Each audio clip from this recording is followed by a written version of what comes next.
Look at this, 28 days. 28 days. When Congress returns next week, that's how many working days it has left before the midterm elections, all the way until November.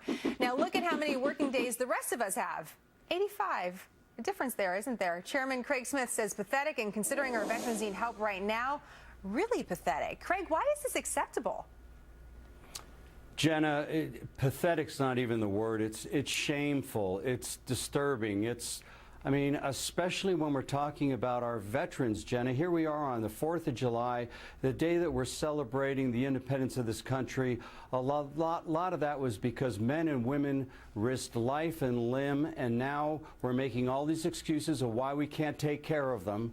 And that's the one bill that should get through. Look, we've got the National Defense Authorization Bill that's hung up, was passed June 2nd, sent to the Senate June 5th, sitting there on Harry Reid's desk. Even Claire McCaskill and Angus King, you know, Democrats and an independent who caucus together are saying, Mr. Reid, bring these bills to the floor. And how can Harry Reid, for 1 minute, stop any movement on that VA reform bill is beyond me, Jenna. One of the things that lawmakers are saying, the ones that are working on the bill, is that they're waiting to get the proper projections from the CBO, from the Congressional Budget Office, so that they have the numbers right, so they can put forward a proposal that really makes sense.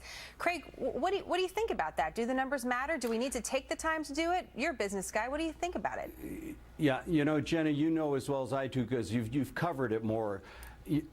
Since when has CBO ever gotten it right? I mean, the reality is they're projecting $44 to $50 billion worth of costs. Let's just assume that that's right. And everybody's balking at that number.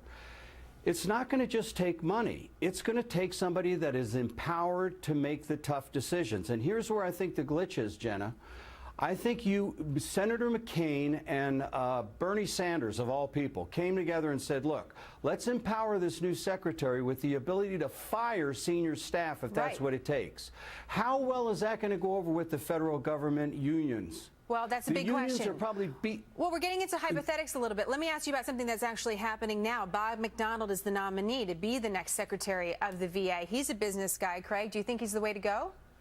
I do. I think Bob McDonald's going to do a great job. He ran Procter Gamble. He knows what it takes to get things done. He held lower management accountable all the way from the floor workers straight on up to the top office. I think he's a good choice. I think he's going to have the military leaders behind him.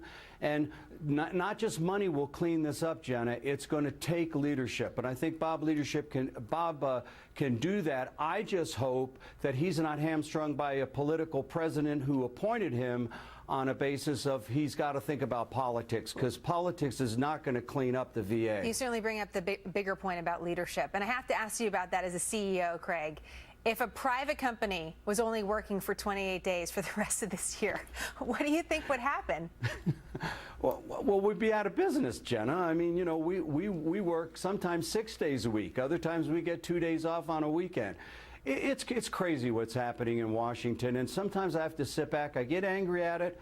Other times I laugh at it. But I hope, look, I got to tell you, if the right decisions are not made between now and November, Mr. Obama said he took a shellacking in 2010. It's going to be a bloodbath in 2014 for those very sensitive Senate seats that are held by Democrats right now, and the same thing in the Congress. Well, I think people want change, and I think that change is going to happen in 2014 in November. It'll be a certainly interesting 28 days when they get back into the office. Sure. Craig, thank you. It's great to see you as always. Thank you, Jenna. Well, one thing's for certain, we would not